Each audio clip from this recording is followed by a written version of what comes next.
Venezuela hadisələrindən dərhal sonra Hindistan rəhbərliyi özünün neft ayırma zavodlarına, neft şirkətlərinə göstəriş verdi ki, Rusiyadan gələn neftin hesabını ayrı aparın və gündəlik baş nazirin aparatına məlumat verin. Trump'ın Venezuela'da gördüyü işin mahiyyəti doğrudan da Rusiyadır. O cümlədən İrandır. Çin deyil.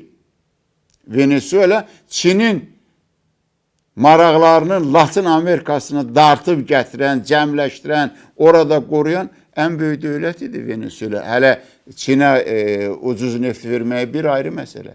Daha çox Çinin maraqlarını Latin Amerikasına yığırdı ki, ABŞ-a əks qüvvə təşkil eləsin. Və bu kontekstdə siz bugün öz əhalinizi qırırsınız, Azərbaycana şər atırsınız.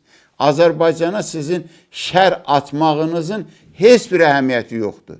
O qədər nadansınız ki, bunu siz hələ başa düşməmisiniz.